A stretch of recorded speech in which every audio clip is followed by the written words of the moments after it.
176 666 ont été déclarés admis, soit 31,47% contre 28,89% en 2022.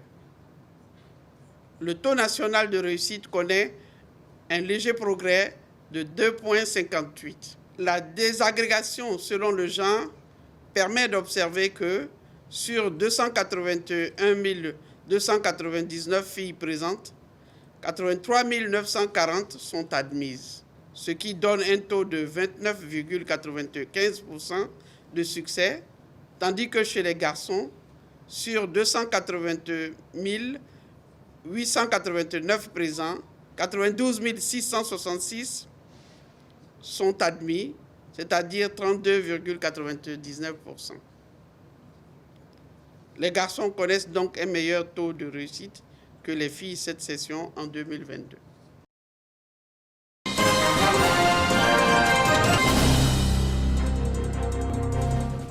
C'est un nouveau visage de la Poste que vient découvrir le ministre de la Communication et de l'Économie numérique. La Poste du futur, un concept novateur, c'est que les missions des agences postales ne se limiteront plus à la transmission de courrier. On a aussi docteur à domicile qui va permettre de faire des consultations à domicile à tout moment. Et il y a aussi même la possibilité de se faire consulter au sein d'une agence postale. Un ensemble de services vont être déployés au sein des agences postales, mais principalement des services publics pour rapprocher vraiment l'État de la population. Le directeur général de l'Union postale universelle, Masaiko Mizoki, entend appuyer l'État du Côte d'Ivoire pour la réalisation de ce projet. L'UPU apprécie à sa juste valeur tout ce qui est réalisé par la Poste de Côte d'Ivoire et continuera d'accompagner la Poste de Côte d'Ivoire vers la modernisation grâce à la transformation numérique. En cette année 2023 dédiée à la jeunesse, la Poste veut également jouer sa partition.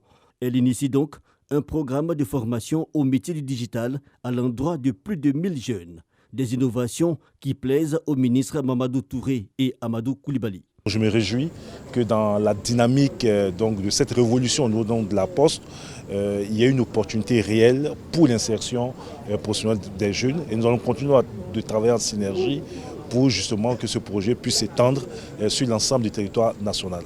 Avec cette Poste du futur où la digitalisation est au cœur donc, de l'action, en ce sens que ce lieu devient non seulement un lieu de consultation par rapport à la télémédecine, ça devient un lieu où on peut se faire servir des services digitalisés de l'État à travers la e-gouvernance, donc c'est-à-dire la fourniture d'extraits de naissance. C'est un prototype, c'est ce modèle de poste que nous espérons avoir donc, dans tout le pays, parce que la Poste, en fait, ça a toujours été notre premier réseau social. Les activités du projet de la Poste du futur démarreront effectivement au mois d'août prochain. La première phase concerne le Grand Abidjan et va s'étendre progressivement aux autres villes de l'intérieur. «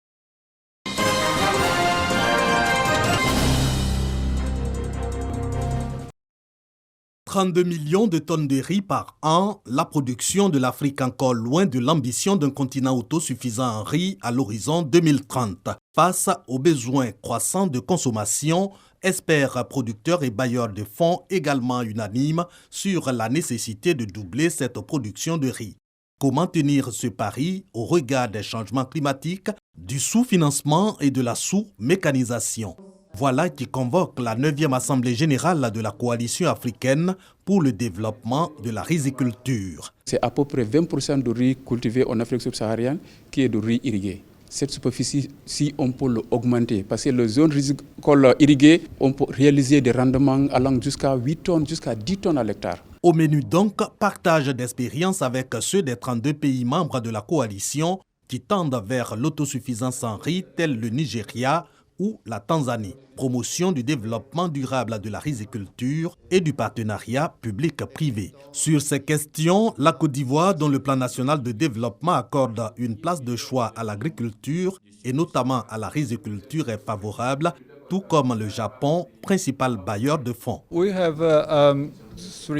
Nous avons 3 modalités d'appui. L'assistance technique, des dons que nous faisons au pays. Également, nous octroyons des prêts. Cette manière consolidée-là nous permet éventuellement d'accroître la production du riz. Dans un contexte mondial marquée par une inflation rendant difficile l'accès aux différents facteurs de production, semences, engrais, équipements, etc. Nous pouvons nous réjouir de l'intégration de nouveaux pays membres, mais également celle de nouveaux partenaires de développement qui nous offrent plus d'alternatives. Bien évidemment, l'implication des communautés économiques régionales pour assurer la cohérence et la synergie des interventions.